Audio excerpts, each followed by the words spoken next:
Well, with the way this went, it really was a dark time for the Thor franchise.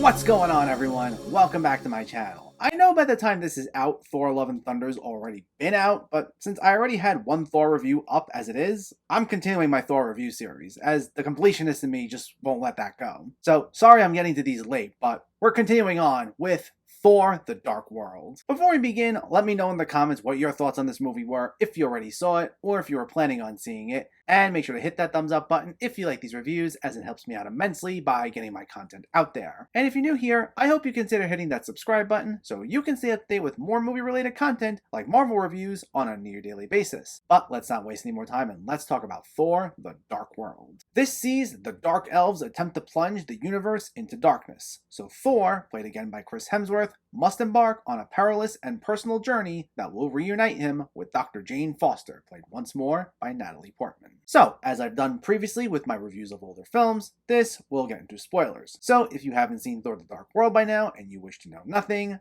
this is your spoiler warning. Go watch the movie, then come back to this. But anyway, here we go. Alan Taylor, best known for his work on shows like The Sopranos and Boardwalk Empire, takes over as director from Kenneth Branagh, who opted not to return after the first film. Though it's worth noting, Taylor was initially not supposed to be the director here, as Patty Jenkins had initially signed on and left during pre-production due to creative differences. And if you follow the MCU pretty closely, you're probably well aware of this film's reputation. Coming in 2 movies into Phase 2, a year after they broke new ground with the Avengers, though with everyone still maybe not entirely sure what their next steps were, this is considered by many to be a low point not just for the Thor franchise, but the MCU as a whole. Before Eternals last year, this was actually the lowest rated MCU film, but even with Eternals' split reactions, those who like it generally love it. However, the middling reception towards Thor: The Dark World is at least pretty consistent, and you'll almost always find it at the bottom of a lot of people's MCU rankings. Now, I'll say this. I do agree with the assessment that it's one of the weaker MCU entries. However, I still don't think it's a bad movie overall. It's far from perfect, but I didn't mind this when I first saw it, even if it's not exactly one of their most memorable films, and even when I rewatched it recently, my feelings towards it remain mostly the same. I think for a little bit, I felt pretty much the exact same way about both the first Thor movie and this, but I've now grown to like the first film a little more, while my feelings toward this have been pretty consistent with each rewatch. So, it's worth noting, this goes for pretty much the same tone that the first movie went for. And depending on what you thought about the first movie, that could be for better or worse.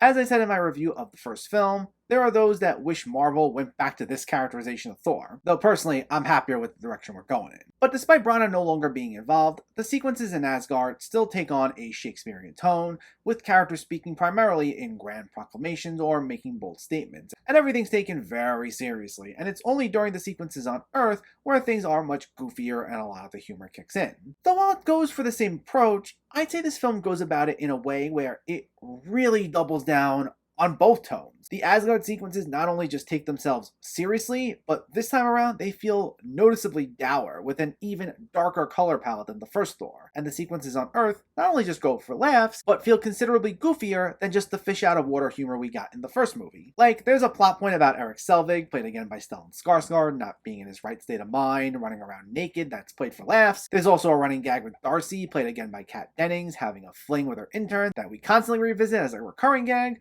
And Jane's love life in the wake of Thor's absence on Earth is also played a lot for laughs, including a few sequences with Chris O'Dowd as Jane's date. Now, similar to the first movie, I do think the scenes that lean more towards its humor side are some of the stronger sequences. Like, it wouldn't feel cringy or forced or anything of that nature, even if it feels a little sillier than the first movie. I know people are very divided on the MCU's quips and sense of humor, but that's something I was always good with, as I thought the jokes land for the most part. Obviously not all of them work, but here, I thought this was pretty consistently funny whenever it did go for a laugh. That being said, because each of its differing tones feel a little more extreme than they were in the first movie, it does make this feel a little more tonally inconsistent. Like, the first movie definitely suffered from that problem as well, but it also made sense why it did so because of the story that that film was trying to tell. And even though it wasn't always the smoothest ride, it worked for what it was, and its reasonings at least made it a little forgivable. On the other hand, this felt a little more like Marvel picked up on the structure working well enough, so they just leaned into it more for the sake of it, just in hopes of lightning striking twice, rather than because it made for the most compelling material, and we'll get more into all that shortly.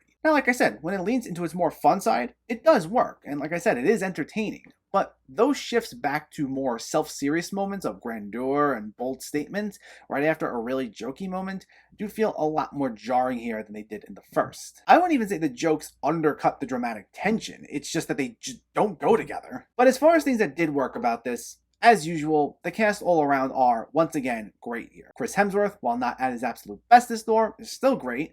Tom Hiddleston is once again a major standout as Loki, managing to find a way to be consistently charismatic, even if the character spends most of the movie in prison for his actions during the Avengers. And most of the supporting cast is once again fine, even if not all of them are fully utilized to their best abilities. Like I said, Kat Dennings provides some nice comedic relief. Idris Elba is always great to see as Heimdall. Plus, we once again got some fun banter between Thor and Sif in The Warriors 3, with Zachary Levi replacing Josh Dallas as one of the Warriors. Anthony Hopkins and Rene Russo got a little more to do here than they did in the first, which was nice, so it all worked well enough. And the action scenes, for what they were fine. Again, similar to the first Thor, this is by no means Marvel even remotely close to their finest when it comes to the action scenes. But the effects looked good enough for what they were, and there was some decent enough spectacle thrown in there, especially with more time taking place off-Earth, that it made for some fun, decent popcorn entertainment. Again, nothing was exactly this huge standout moment, but it was fine. And that's essentially how I feel about this movie as a whole.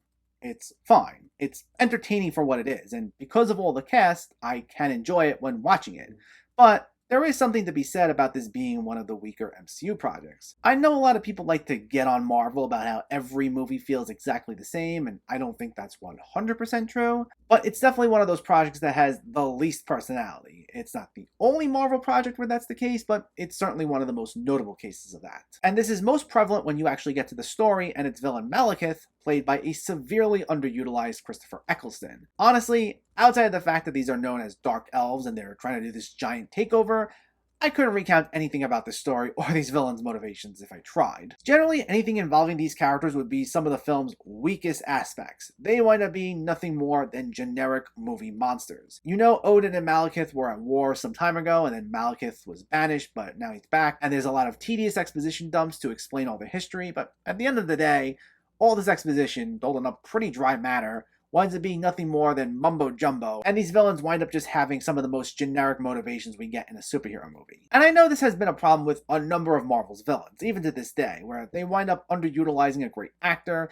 and the character winds up having little to no compelling motivations whatsoever. But what makes Malekith arguably one of the least compelling villains in all of the MCU goes back to a problem I mentioned earlier on. That self-serious tone taken on by the sequences off-Earth, which as I said feel particularly more dour this time around, leads to Eccleston not being able to do much with this role, outside of rattle off these sinister platitudes about how he'll have his revenge and no one will stop him and all that. He's not able to have any sort of fun with this role whatsoever, and he just comes off as boring. Like, there are definitely some MCU villains I enjoy who aren't the most well-written either, but because the actors playing each of these villains are allowed to let loose a little bit with the role, or the sequences involving them have some sense of fun, at least that makes up for them not being the most complex, even if it doesn't completely forgive this notion. But when you have a tone as dark as this can be sometimes, with dialogue as unmemorable as this has, and an actor forced to be as stone-faced as Eccleston is, it really compiles into him just being that weak of a villain. And that definitely plays a lot into why this is one of the weaker MCU films as a whole. Again, I want to reiterate, I don't think this is a bad movie. Like I said, it actually can be entertaining for all the reasons I mentioned earlier, and I can watch it with no problem. But still, it's one of those MCU films where, when it has its lows, it's pretty noticeable.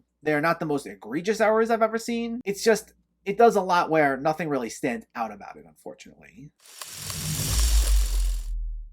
Thor: The Dark World is fine. On one hand, it definitely is one of the weaker MCU projects due to its inconsistent tone and its lack of a compelling story or memorable villain. However, I also don't think it's a bad movie overall, as there's still enough about it that worked. The action, while nothing great, is entertaining enough, the cast all do a solid job once more, and they do elevate a lot of really shoddy material, and it can be really funny when it goes for its jokes. While it's inconsistent, its highs, while nowhere near the MCU at its best, are high enough that they make for a good enough time. And altogether, while definitely not one of the MCU's best, it makes for some fine popcorn entertainment. Thor: The Dark World gets a 6.5 out of 10.